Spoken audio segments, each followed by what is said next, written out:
అమ్మగారి యొక్క అవతారాన్ని యథావిధిగా ప్రారంభం చేశాను. ప్రతి భక్తుడిగా మాట్లాడే అవకాశం ఇచ్చారు. కానీ అసలు ఉద్దేశం ఏమంటే ఇది ప్రవర్తనం కాదు, ఏదో సంబంధం లేని విషయాలు మాట్లాడాలి. దయచేసి ఏది మాట్లాడాలంటే తమకి అమ్మ మీద ఏ విధంగా భక్తి కలిగింది, ఏ సందర్భం నుంచి ఏ సందర్భంలో అమ్మవారి మీద నాకు భక్తి కలిగింది. నేను అందుకని అమ్మగారిని శాస్త్రీయంగా అమ్మగారిని నేను ఆరాధ్య దైవంగా ఎంచుకున్నాను. అది మాత్రమే చెప్పాలని దేవుడి విషయాలు మాత్రం దయచేసి అన్నింటికి అవకాశం ఉండదు, టైం కూడా చాలదు. అమ్మగారి యొక్క భక్తి నీకు నీ యొక్క జీవితంలో ఈ విధంగా ఏ సందర్భాలు కలిగి అందుకే నువ్వు అమ్మగారిని నేను తీసుకొస్తాను చెందిన చెప్పించాను బాగుంటుంది అన్నమాట. ఇది టైం ఎక్కువ అయిపోయింది. అసలు అమ్మగారు 11 జన్మలు వచ్చారు. 11 జన్మలు వచ్చేది భూమి మీద. ఈ భూమి మీద ఈ ఐదు సంవత్సరాలలోనే కలియుగం నడిచింది కదా. ఈ కలియుగంలో 11 జన్మలు ఎత్తారు. 11 జన్మలు కడి జన్మ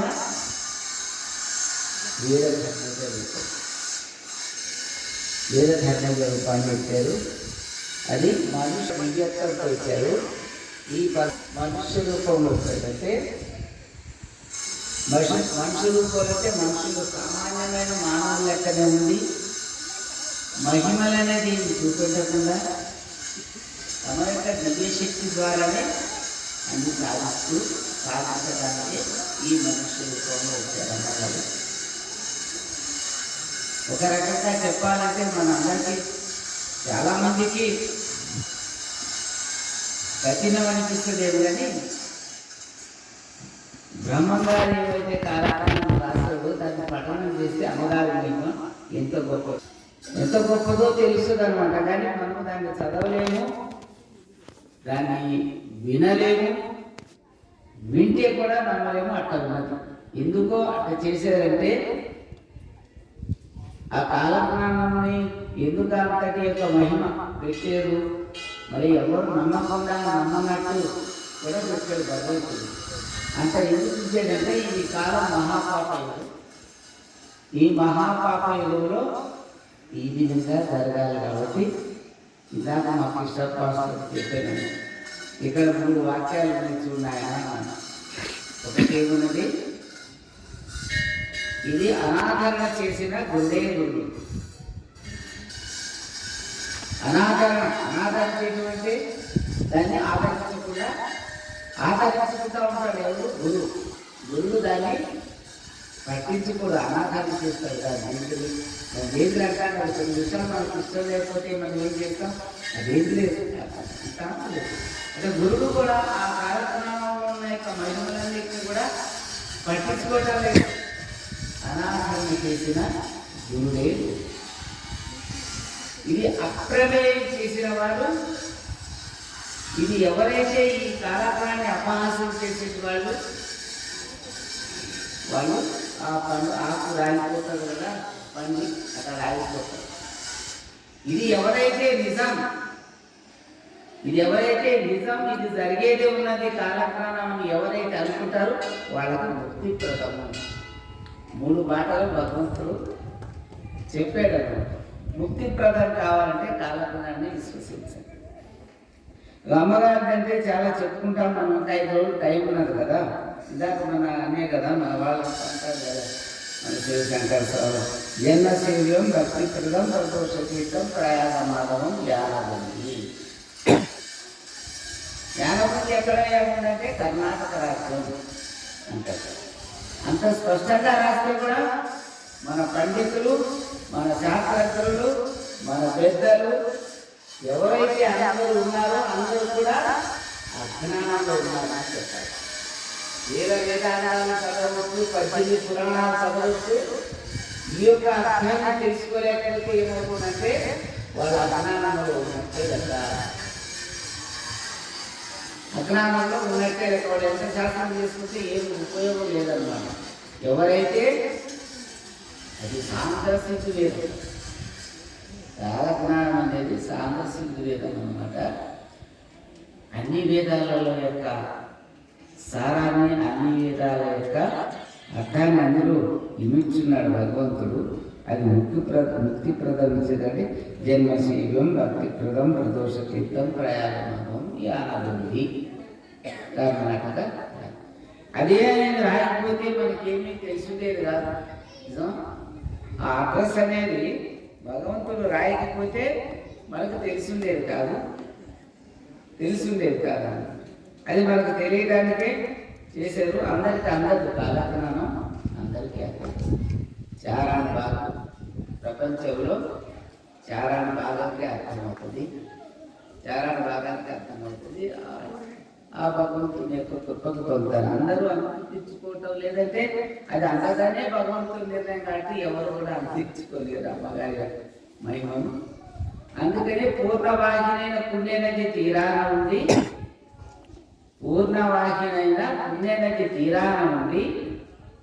దాహముని వచ్చి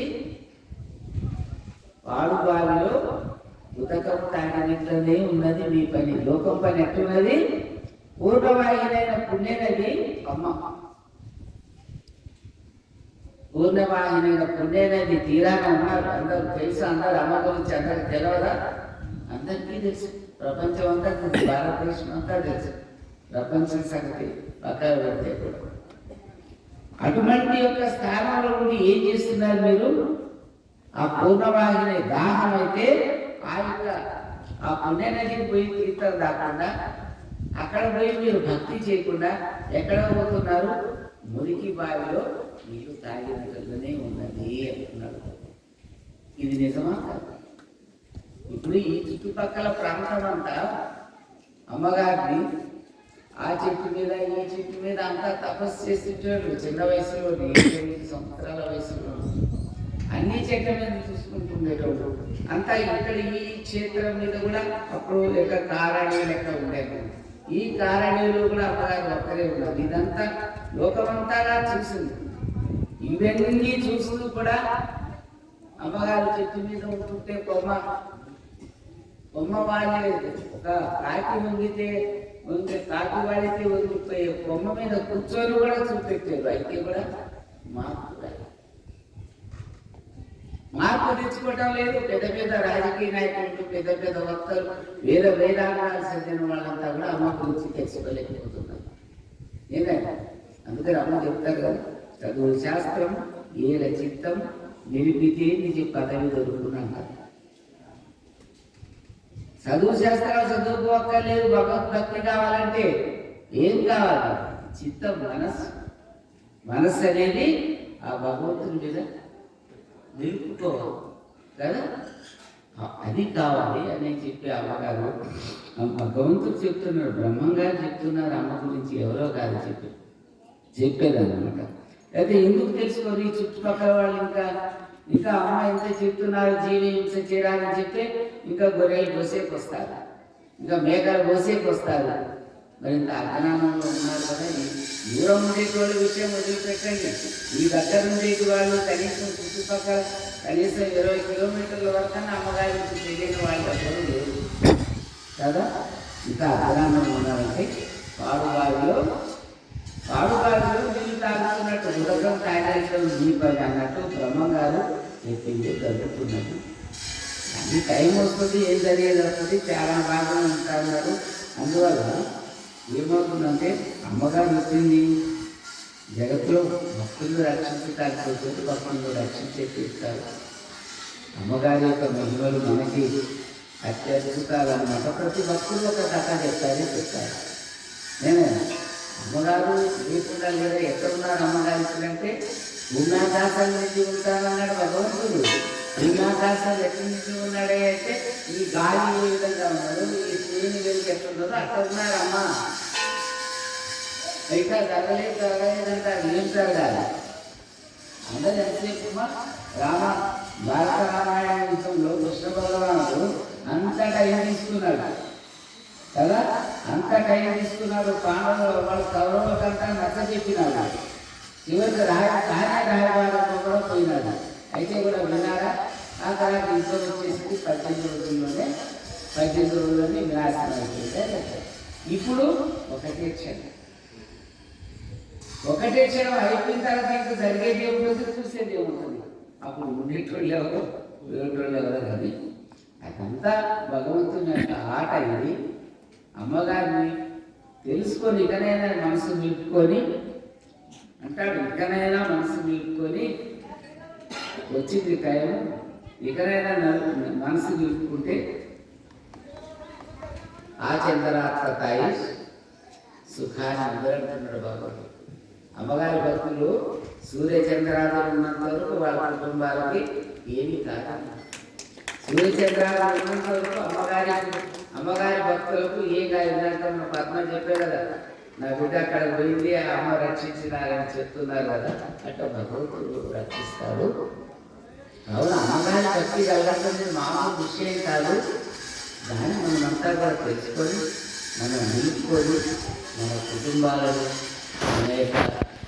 మనకి బంధువర్గాన్ని, మనకి తెలిసిన స్నేహవర్గాన్ని అందరినీ కూడా మనం ఆ భక్తి మార్గంలోకి వచ్చే ప్రయత్నం చేస్తూ అమ్మగారి యొక్క కృపను మనం పొందేదానికి అందరూ కూడా సదా అమ్మగారి భక్తిని నిలుపుకొని మనము ఆనందంతో ఉండాలని భగవంతుడు చెప్తున్నాడు. మేము వస్తాము, మేము వచ్చే తీరుతాము, తప్పము, మేము వాటిచ్చే వస్తాము. అందుకు మీకు సంశయం వద్దు. మీరంతా సంశయం పడుతూ వస్తారా రాడా అనుకోవద్దు. మేము వచ్చే తీరుతాం, దానికి మేము టైం నిర్ణయం చేసుకున్నాము భగవంతుడు చెప్తున్నాడు. అది ఆయన విషయము. మనం చేయవలసింది ఏంటంటే భక్తి భావన, ప్రేమ. అమ్మగారు చెప్పారు కదా, మనకంతా ప్రేమగా ఉండాలి. దేశాన్ని ద్వేషించుకోరాదు. ఒక ప్రేమతో ఉంటూ మన మనస్సుని నిర్మలంగా అమ్మకు అర్పణ చేసుకునే యొక్క స్థితిని మనం సంపాదించుకోవాలని మీ అందరికీ నేను ప్రత్యేకంగా మనవి చేస్తూ ఇంతటితో వివరిస్తున్నాను. ఓం సద్గురు మహాయోగి రూపరహితీశ్వర వీరధన్వజమాతా కీ జై. ಸದ್ಭಕ್ತರಿಗೂ ಕೂಡ ಮನವಿ, ಮಾತನಾಡಲು ಅವಕಾಶ ಸಿಗದೇ ಇರತಕ್ಕಂಥ ಭಕ್ತಾದಿಗಳು ಪುನಃ ಸಂಜೆ ಇದೇ ಸ್ಥಳದಲ್ಲಿ ಸತ್ಸಂಗ ಕಾರ್ಯಕ್ರಮ ಪ್ರಾರಂಭ ಆಗ್ತದೆ.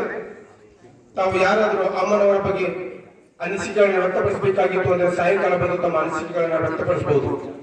ಸಾಯಂಕಾಲ 5 ಗಂಟೆಯಿಂದ 8 ಗಂಟೆಯವರೆಗೆ ಪುನಃ ಸತ್ಸಂಗ ಕಾರ್ಯಕ್ರಮ ಪ್ರಾರಂಭ ಆಗ್ತದೆ.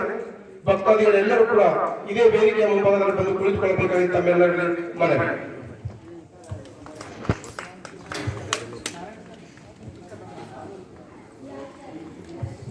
ಈಗ ಮಹಾಮಂಗಳಾರತಿ ಎಲ್ಲ ಭಕ್ತಾದಿಗಳು